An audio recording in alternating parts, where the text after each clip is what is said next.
Hello అండి. నమస్తే. అందరూ బాగున్నారా? ఈరోజు ఒక మంచి ఇన్ఫర్మేటివ్ వీడియోతో మీ ముందుకొచ్చాను. ఇప్పటి వరకు నేను చేసిన వీడియోస్ అన్నీ ఒక రకమైతే, ఈరోజు నేను వీడియోలోని మీకు ఫుల్ ఇన్ఫర్మేషన్ ఇస్తున్నాను అనమాట. వీలైతే ఫస్ట్ నుంచి లాస్ట్ వరకు చూడడానికి ట్రై చేయండి.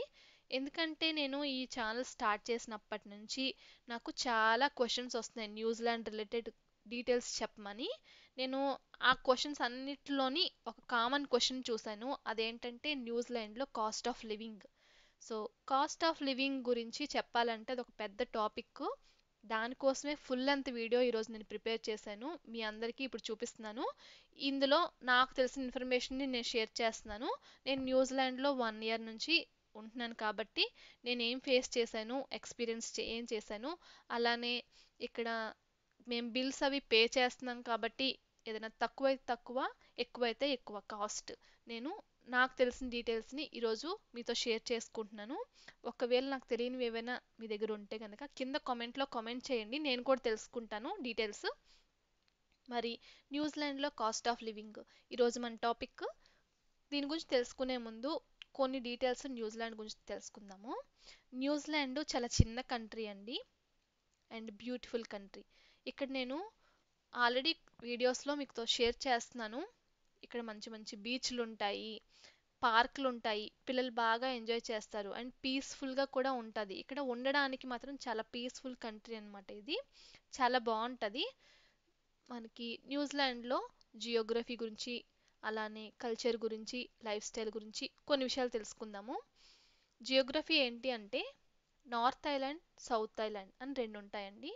ఈ నార్త్ ఐలాండ్లోని ఆక్లాండ్ అనేది మెయిన్ సిటీ. ఇక్కడ ఇంటర్నేషనల్ ఎయిర్పోర్ట్ ఉంది. ఈ ఆక్లాండ్లోని ఎక్కువగా జనాభా కనిపిస్తారు. అండ్ నార్త్ ఐలాండ్లోనే 70% ఆఫ్ జనాభా ఉంటారు. అండ్ రిమైనింగ్ 30% మనకి సౌత్ ఐలాండ్లో ఉంటారు. ఎందుకంటే సౌత్ ఐలాండ్లో కొంచెం వెదర్ కూల్గా ఉంటుంది. అందుకే మనకి జనాభా ఎక్కువగా నార్త్ ఐలాండ్లో ఉంటారు. నార్త్ ఐలాండ్లో మెయిన్ సిటీ ఆక్లాండ్ కాబట్టి ఆక్లాండ్లో ఎక్కువగా జనాభా కనిపిస్తారు మనకి. ఇంకా ఆక్లాండ్ తర్వాత వెల్లింగ్టన్ అండి. ఈ వెల్లింగ్టన్ వచ్చేసి న్యూజిలాండ్కి క్యాపిటల్. మరి న్యూజిలాండ్లో కల్చర్ ఏంటి అంటే ఇక్కడ నేటివ్స్ మొయిరీస్. అందుకని ప్రతి స్కూల్లోని కూడా మొయిరీ అనే ఒక లాంగ్వేజ్ ఉంటుంది. అది కంపల్సరీ అనమాట. మన ఇండియాలో మనకి ఎలా అయితే తెలుగు ఒక లాంగ్వేజ్ ఉంటుందో అలానే మొయిరీ కూడా ఒక లాంగ్వేజ్ ఉంటుంది ఇక్కడ ప్రతి స్కూల్లో కూడా. అలానే లైఫ్ స్టైల్ ఏంటి అంటే ఇక్కడ పీపుల్ వచ్చేసి చాలా స్ట్రైట్ ఫార్వర్డ్ ఉంటారు. మోస్ట్ ఆఫ్ ద పీపుల్ మనకి ఇమిగ్రెంట్సే కనిపిస్తారు. వర్క్ లైఫ్ని, పర్సనల్ లైఫ్ని రెండింటిని బాగా బ్యాలెన్స్ చేసుకుంటారు. రెండిటికి కూడా బాగా ప్రియారిటీ ఇస్తారు. మార్నింగ్ 8 o'clock కల్లా ఆఫీస్కి వెళ్ళారనుకోండి, ఇంకా ఈవినింగ్ 5 కల్లా షట్ డౌన్. 5 కల్లా ఇంటికి వచ్చేస్తారు. అండ్ ఈ రెండు మాత్రం టైమింగ్స్ చాలా షార్ప్ అనమాట. షార్ప్ 8 o'clock కల్లా ఆఫీస్లో ఉంటారు, అండ్ షార్ప్ 5కి ఇంట్లో ఉంటారు. ఈ పంక్చువాలిటీ మాత్రం చాలా బాగా మెయింటైన్ చేస్తారు. అండ్ ఆఫ్టర్ 5 వాళ్ళు ఫ్యామిలీ టైం అనమాట. దీన్ని ఇంకా ఫ్యామిలీ కోసం మాత్రమే టైం స్పెండ్ చేస్తారు. ఇంకా వర్క్ గురించి అసలు పట్టించుకోరు. సో బాగా డిఫరెంట్. ఈ రెండింటిని బాగా వాళ్ళు మేనేజ్ చేసుకుంటారు. పర్సనల్ లైఫ్, ప్రొఫెషనల్ లైఫ్ ఈ రెండు మిక్స్ అయిపోయాయి అనుకోండి, అప్పుడు మనకి ఇంకా గందరగోళంగా ఉంటుంది రోజంతా ఏమైందో. సో ఈ రెండిటికి 5 వరకు, అది 5 తర్వాత మన పర్సనల్ లైఫ్. అండ్ చాలా బాగుంటుంది, పీస్ఫుల్గా కూడా ఉంటుంది. మరి కాస్ట్ ఆఫ్ లివింగ్ గురించి తెలుసుకుందాము. ఇక్కడ ఫస్ట్ హౌసింగ్ కాస్ట్ గురించి తెలుసుకోవాలి. అంటే రెంట్స్. ఇక్కడ మనకి సిటీలో ఒక విధంగా ఉంటాయండి రెంట్లు, అండ్ సబర్బ్స్ అని ఉంటాయి. సబర్బ్స్లో ఒక విధంగా ఉంటాయి. మనకి ఇండిపెండెంట్ హౌస్లు ఉంటాయి, అపార్ట్మెంట్స్ ఉంటాయి, షేర్డ్ అకామిడేషన్స్ అన్నీ ఉంటాయి అన్నమాట. అయితే ఇండిపెండెంట్ హౌస్కి ఈ అపార్ట్మెంట్కి ఏంటి డిఫరెన్స్ అని అంటే ఎమ్యూనిటీస్ ఒకటే డిఫరెన్స్. మరి దీని కాస్ట్ ఎలా ఉంటుంది అంటే $500 to $1000 ఉంటుంది. మినిమం 500 అలా ఉంటుంది.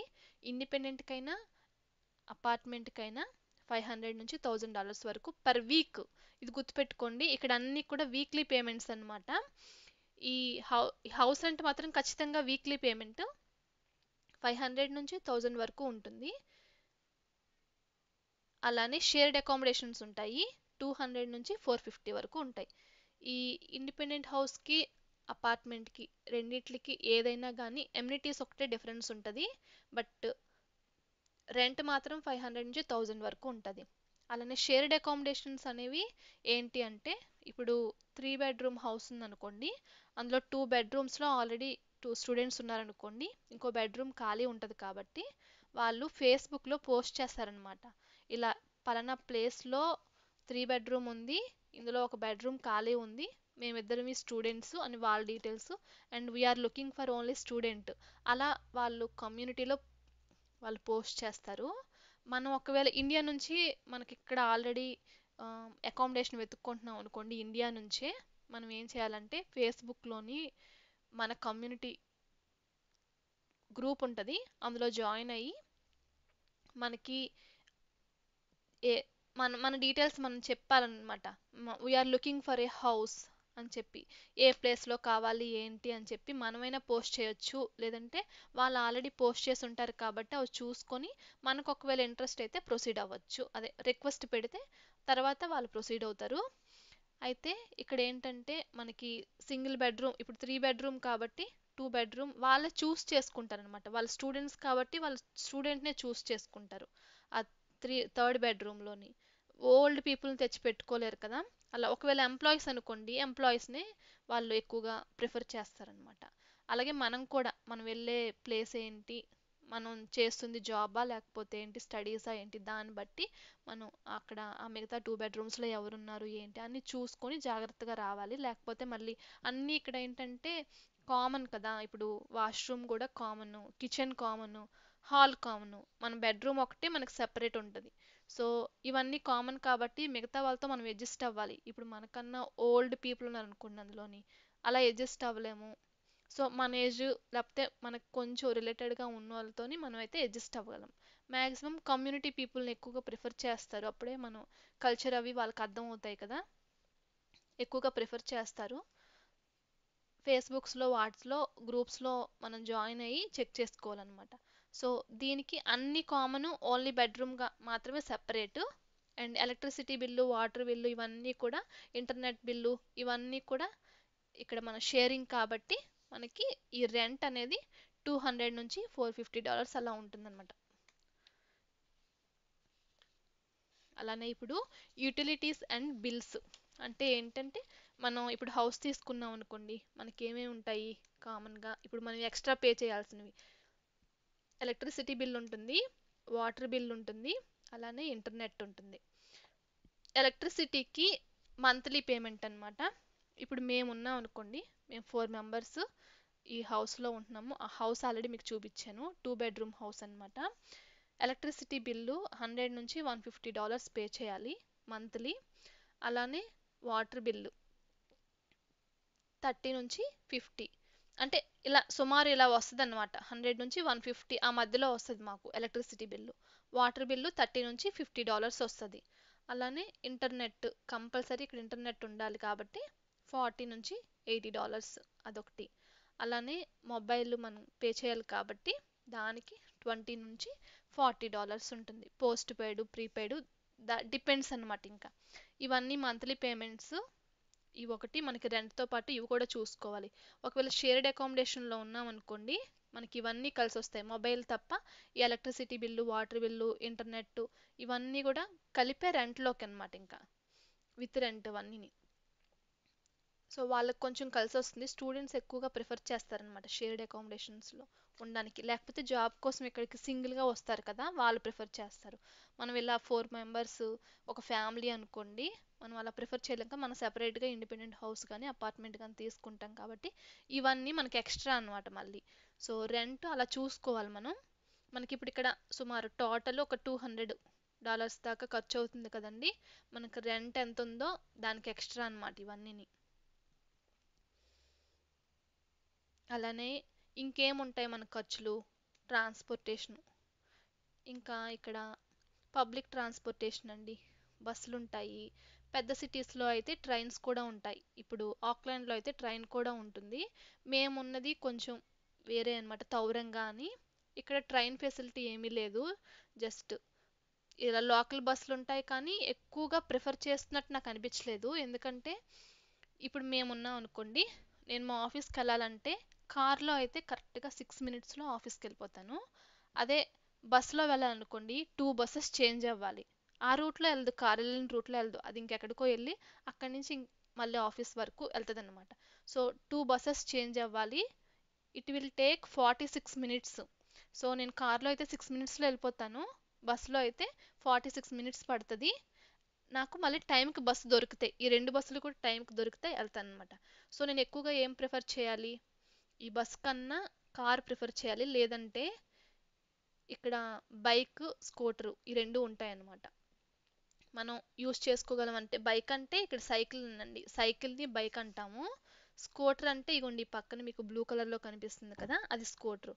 ఈ రెండిటిని కూడా యూస్ చేసుకొని ఆఫీస్కి అందరూ బాగానే వెళ్తారు, టైంకి వెళ్ళిపోవచ్చు కూడా. అండ్ మనకి కూడా హెల్దీ, సైకిల్ తొక్కుని రోజే వెళ్తాం కాబట్టి. సో చాలామంది సైకిల్ తొక్కుని కూడా ఆఫీస్కి వస్తారు, బాగుంటుంది అది కూడా. అండ్ ఎక్కువగా ఇంకా ఓన్ కార్లు ఉంటాయండి, ఖచ్చితంగా ఓన్ కార్లు ఉంటాయి. కొంతమంది స్కూటర్ కూడా యూస్ చేస్తారు. ఇంకా మనం బస్ అయితే కాస్ట్ తక్కువే ఉంటుంది, ఒక $2, $2 అలా ఉంటుంది. ఒకవేళ సైకిల్ అనుకోండి ఇంక మనకేం ఖర్చు ఉండదు, కొనుక్కోవాలి, కాకపోతే వచ్చిన తర్వాత సెకండ్స్లో దొరికేస్తాయి, ఎక్కడ పెడితే అక్కడ దొరుకుతాయి అన్నమాట. ఇవి మాత్రం ఫేస్బుక్స్లో వాటిలో పోస్ట్ చేస్తూ ఉంటారు సెకండ్ హ్యాండ్ సైకిల్, మనకు అది సెట్ అయిపో సరిపోతుంది అనమాట. కండిషన్ అవి బాగానే ఉంటాయి. అండ్ స్కూటర్ కూడా మనకు కావాలంటే అది కూడా ఒకసారి కొనుక్కుంటే ఇంకా దాని గురించి కూడా చూడక్కర్లేదు. బట్ కార్ అయితే కంపల్సరీ ఉండాలి, ఇక్కడికి వచ్చిన తర్వాత ఎక్కడికి వెళ్ళాలన్నా కార్ కంపల్సరీ ఉండాలి.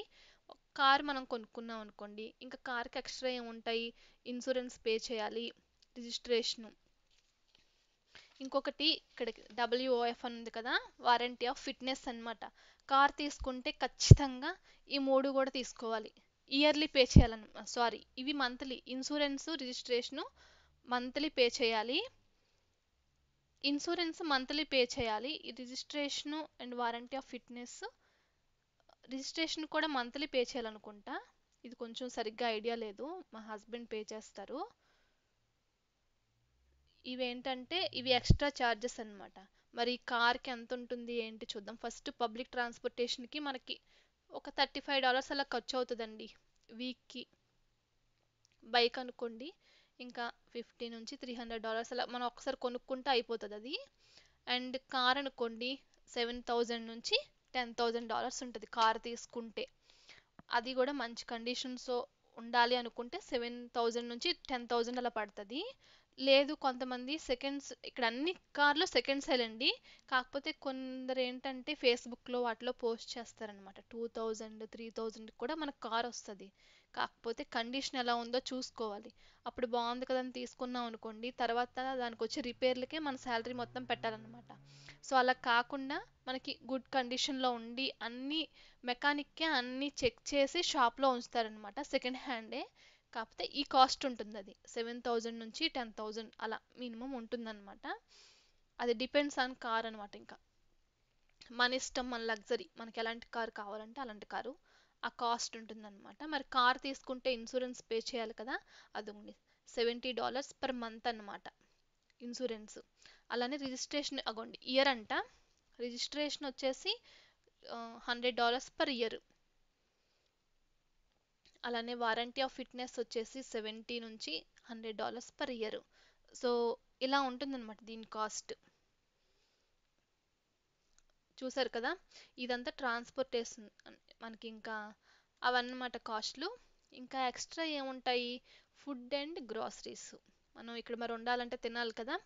ఇంకా గ్రాసరీస్కి వచ్చేసరికి మన ఇండియాలో దొరికే అన్ని గ్రాసరీస్ కూడా ఇక్కడ దొరుకుతాయండి. ఎందుకంటే ఎలాంటి చిన్న సబబ్ అయినా కూడా ఒక చిన్న ఇండియన్ స్టోర్ ఖచ్చితంగా ఉంటుంది ఎక్కడో దగ్గర. సో మనకు కావాల్సినవన్నీ దొరికేస్తాయి.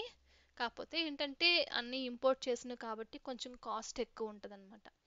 కాకపోతే మనం ఇండియాలో ఉన్న కాస్ట్తోని ఇక్కడ కాస్ట్ని మనం కంపేర్ చేసుకుంటూ ఉంటే అసలు బ్రతకలేము, మైండ్ అంతా చాలా డిస్టర్బ్డ్గా ఉంటుంది. సో అది వదిలేసి ఇక్కడ డాలర్స్లోనే కాబట్టి అంతానా అలా ఇంకా మనకి ఏం కావాలి ఏంటి, మినిమం బేసిక్ ఏం కావాలి నీడ్స్ తీసుకుంటూ ఉండాలన్నమాట.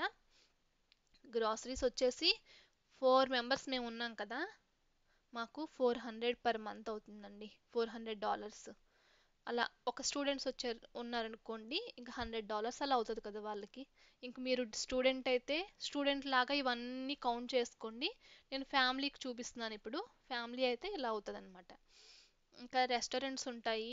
ఒకవేళ మనకి ఎప్పుడైనా బయట తినాలనిపించినా చేసినా ఏ ఒక్క ఐటెం ఆర్డర్ చేసినా మినిమం 25-27 అలా ఉంటుంది అనమాట. $27, 25 నుంచి $30 వరకు ఉంటుంది ఒక ఐటమ్. సో ఏదైనా అలా ఆర్డర్ చేసాం అనుకోండి, బిర్యానీ అలాంటివి ఏమైనా తినాలి అక్కడ మనం ఇండియాలో బాగా తిని బిర్యానీలు అవన్నీ తిని ఇక్కడికి వచ్చి ఒక్కసారి ఫుడ్ మిస్ అయిపోతున్న ఫీలింగ్ వస్తుంది. అలా కావాలని చెప్పి బిర్యానీ కోసం బయటికి వెళ్ళాం అనుకోండి, ఆ బిర్యానీ ఏం అంత బాగోదు, మన ఇండియాలో ఉన్నంత ఏం బాగోదు ఇక్కడ. కానీ దాని కాస్ట్ మాత్రం $25-27 అలా ఉంటుందన్నమాట. సో ఇక్కడ ఏంటంటే ఒక ఫ్యామిలీ రెస్టారెంట్కి వెళ్ళారనుకోండి, అంటే 4 మెంబర్స్ వెళ్ళారనుకోండి, $50 నుంచి $80 మనం తిన్న దాన్ని బట్టి, ఇంకా అది తెలుసు కదా మీకు, $50 నుంచి $80 ఒక ట్రిప్కి అలా ఖర్చు అవుతుంది. ఇంకా ఎక్స్ట్రా ఇంకేముంటాయి, ఇవన్నీ మనం బ్రతకడానికి ఫుడ్. ఇప్పుడు ఏంటంటే హెల్త్ కేర్ అండ్ ఇన్సూరెన్స్. మనకి హెల్త్ కూడా ఇంపార్టెంట్ కదండి. ఇక్కడికి వచ్చేసరికి ఇన్సూరెన్స్ అవి తీసుకుని ఉంటాము. కాకపోతే మనకి ఎప్పుడైనా హెల్త్ బాగోపోతే ఇక్కడ పబ్లిక్ హెల్త్ కేర్ అని ఉంటుంది అనమాట. మెడికల్ కన్సల్టేషన్, అలానే ఎమర్జెన్సీ కేర్ ఉంటుంది. పబ్లిక్ హెల్త్ కేర్ అంటే ఇప్పుడు మనకి లోకల్లో జీపీ అని ఉంటుందండి. మనకి ఎప్పుడైనా ఒంట్లో బాగోపోతే లోకల్ జీపీకి ఫస్ట్ వెళ్ళి చెకప్ చేయించుకోవాలి. పిల్లలకైతే కంప్లీట్గా ఫ్రీ, కానీ పెద్దవాళ్ళకి కొంచెం ఫీజు ఉంటుంది అనమాట. ఇగోండి, అడల్ట్స్కి అయితే $25 ఉంది, కిడ్స్కి అయితే ఫ్రీ అనమాట. ఒకవేళ మనకి బాగా, అది కూడా మనకి ఫస్ట్ దొరకదనమాట. ఆ, ఏంటి అపాయింట్మెంట్, మనం ఈరోజు నాకు ఒంట్లో బాగాలేదనుకోండి, నేను ఇప్పుడు అప్లై చేసుకున్నాను అనుకోండి, రిజిస్టర్ అయ్యాను అనుకోండి, లోకల్ జీపీలో ఫస్ట్ రిజిస్టర్ అవ్వాలి. తర్వాత మనం అపాయింట్మెంట్ కోసం అప్లై చేయాలి. ఆ డాక్టర్ అపాయింట్మెంట్ దొరకాలంటే రేపే దొరకవచ్చు, ఎల్లుండి దొరకవచ్చు, లేకపోతే 2 వారాల తర్వాత దొరకవచ్చు, 1 మంత్ కూడా పట్టొచ్చు. ఇంక మనం చెప్పలేం, మనకి వెంటనే మాత్రం దొరకదు. ఈరోజు కావాలి ఇప్పుడు వెళ్ళిపోవాలంటే ఇప్పుడు దొరకదు, ఖచ్చితంగా కొంచెం టైం పడుతుంది, అంతవరకు వెయిట్ చేయాలి. కానీ ఒకవేళ ఎమర్జెన్సీ అయితే ఏం చేస్తాం మరి, బాగా ఎమర్జెన్సీ, నా ఫింగర్ కట్ అయిపోయింది, లేకపోతే చెస్ట్ పెయిన్ వస్తుంది, గ్యాస్ట్రిక్ పెయిన్ వస్తుంది, ఏదైనా బాగా ఎమర్జెన్సీ, ఇంకా హాస్పిటల్కి వెళ్ళకపోతే అవ్వదు అన్న టైంలో ఏం చేస్తామంటే వేరే హాస్పిటల్స్ ఉంటాయన్నమాట, వాకిన్స్ అలా ఉంటాయి. అక్కడికి వెళ్ళి చూపించుకున్నాం అనుకోండి, అక్కడ కొంచెం ఫీజు ఎక్కువ ఉంటుంది, $50 నుంచి $150 అలా ఉంటుందన్నమాట. అది కూడా కొంచెం టైం పడుతుంది, బట్ ఆ రోజే వెళ్ళొచ్చు మనం ఎమర్జెన్సీకి అయితే. అలా ఉంటుందన్నమాట హెల్త్ కేర్. ఇక్కడ ఇన్సూరెన్స్ అవి మనకు ఉంటాయి ఆల్రెడీ, మనం ఆల్రెడీ వర్క్ చేస్తాం కాబట్టి కొంచెం క్లెయిమ్ చేసుకోవచ్చు. 80% అలా క్లెయిమ్ చేసుకోవచ్చు, మిగతాది మనం ఇక్కడ పే చేయాల్సిందే. అదనమాట. పిల్లలకైతే మాత్రం ఫ్రీ. ఇవి హెల్త్ గురించి మనకి ఎక్స్ట్రా ఛార్జెస్ అనమాట. ఇవన్నీ కూడా మనం క్యాలిక్యులేట్ చేసుకోవాలి కదా. న్యూజిలాండ్ వస్తున్నామంటే రెంట్ ఒకటే కాదు, ఫుడ్, మనం ఒకవేళ ఏమైనా ఎంజాయ్ చేయాలనుకున్నాం అనుకోండి, ఆ ఎంజాయ్మెంట్కి, ఇంక మన లగ్జరీ, మన సింపుల్గా లైఫ్ లీడ్ చేయాలి, అలా మనీ సేవ్ చేసుకోవాలంటే చేసుకోవచ్చు వచ్చిన దాన్ని. లేదు మనం లగ్జరీగా బ్రతకాలి, ఇంకా మనం బయట తినాలి అలా అనుకున్నాం అనుకోండి, మనకి ఇంకేం మిగలదు, అలా కూడా చేయొచ్చు. అదంతా కూడా మన మీద డిపెండ్ అయి ఉంటుంది అనమాట. ఎక్కడైనా ఇండియాలో ఉన్నా న్యూజిలాండ్లో ఉన్నా మనం లగ్జరీ కావాలి అనుకుంటేనే కదా ఎక్కువ ఖర్చు అవుతుంది. సో నేను ఇప్పుడు చెప్పినవన్నీ అలా మనం ఒక ప్లాన్ ప్రకారం చేసుకునేవన్నమాట. మేము ప్లాన్ ప్రకారం దీనికింత దీనికింత అలా ప్లాన్ ప్రకారం చేసుకునేదన్నమాట. నా వ్యూలో నేను చెప్పాను. అలానే ఇంకా ఎక్స్ట్రా ఛార్జెస్ అంటే, ఇప్పుడు మాకు పిల్లలు ఉన్నారు కదండి, 2 పిల్లలు. పాపేమో స్కూల్కి వెళ్తుంది, స్కూల్లో ఫ్రీ అనమాట, ఫీజు ఏమీ పే చేయక్కర్లేదు. కానీ ఎప్పుడైనా స్విమ్మింగ్, కొన్ని యాక్టివిటీస్ ఉంటాయి, స్విమ్మింగ్ అని, ఏదైనా స్పోర్ట్స్ అని, అలాగా ఆ ఒక్కొక్క యాక్టివిటీకి $15, $10, $20 అలా ఫీజు తీసుకుంటారు. అది ఇమీడియట్గా మనం పే చేయక్కర్లేదు, కానీ ఫైనల్గా ఒక ఇయర్కి మనకు ఒక బిల్ వస్తుంది అనమాట. ఎక్కువగా ఏమి ఉండదు, కాకపోతే చిన్న చిన్నవి అవి ఎక్స్ట్రా అనమాట, ఇంక మనకి అవి కూడా ఉంటాయి. అలానే ఇప్పుడు చిన్నపిల్లలు ఉన్నారనుకోండి, ప్రీ స్కూల్లో జాయిన్ చేస్తాం, అంటే డే కేర్ లాగా, మన ఇండియాలో అలా ప్రీ స్కూల్కి పంపిస్తాము, ఇక్కడ డే కేర్కి పంపిస్తాము, వాళ్ళు చూసుకుంటారు, అని నేర్పిస్తారు, యాక్టివిటీస్ అన్ని చేయిస్తారు. దానికి కూడా ఫీజు ఉంటుంది మరి. మినిమం మనకి ఓకే, మ్యాక్సిమం వీక్కి $150 అలా ఉంటుందండి.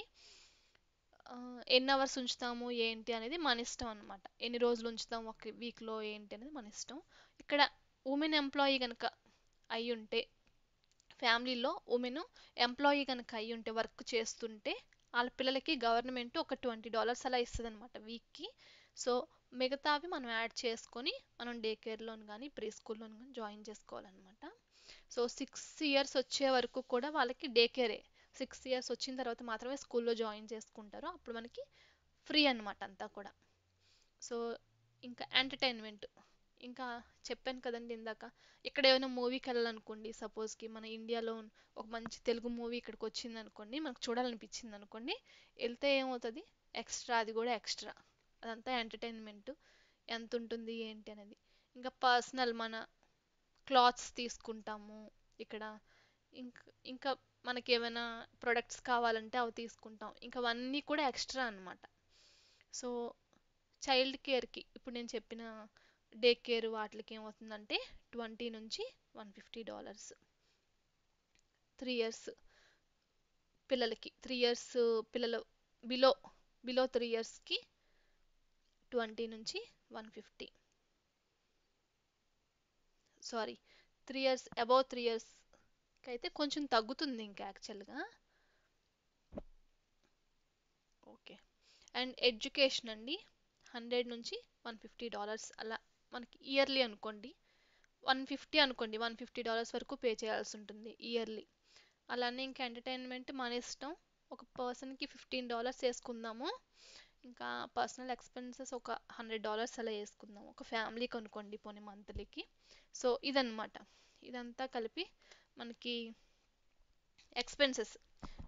ఇప్పుడు నేను చెప్పినవన్నీ కూడా మీకు రెంట్ గురించి చెప్పాను, ఫుడ్ గురించి చెప్పాను, ఇంకా ఎక్స్ట్రా ఛార్జెస్ ఏమైనా ఎంటర్టైన్మెంట్ ఇవన్నీ మన ఇష్టం, వీటి గురించి చెప్పాను. హెల్త్ కవర్ చేశాను. ఇవన్నీ ఛార్జెస్ అండి.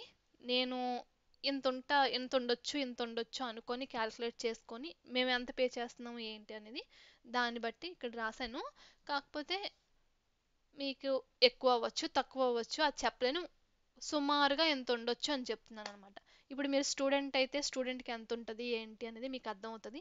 ఫ్యామిలీగా వస్తే నలుగురికి ఎంత ఖర్చు అవుతుంది ఏంటి అనేది మీకు అర్థమవుతుంది. సో నేను మ్యాక్సిమం డీటెయిల్స్ ఇందులో కవర్ చేశానని అనుకుంటున్నాను. ఇంకా ఏవైనా నాకు తెలిస్తే ఖచ్చితంగా నేను మళ్ళీ మీకు చెప్తాను. కామెంట్స్లో అయినా చెప్తాను, ఏదో ఒక షార్ట్లో అయినా చెప్తాను. మీకు ఇంకేమైనా డౌట్స్ ఉంటే కింద కామెంట్ చేయండి, నేను ఆన్సర్ చేయడానికి ట్రై చేస్తాను. సో ఇదండి cost of living in New Zealand. So మీకు ఎంతో కొంత డీటెయిల్స్ మీకు వచ్చే ఉంటాయి అనుకుంటున్నాను, ఎంతో కొంత యూస్ఫుల్ ఇన్ఫర్మేషన్ అని అనుకుంటున్నాను. సో తప్పకుండా లైక్ చేయండి. మీరు లైక్ చేస్తే ఇది ఇంకొకరికి సజెషన్ అవుతుంది అనమాట. ఈ వీడియో ఇంకొకరికి సజెస్ట్ చేస్తుంది యూట్యూబ్.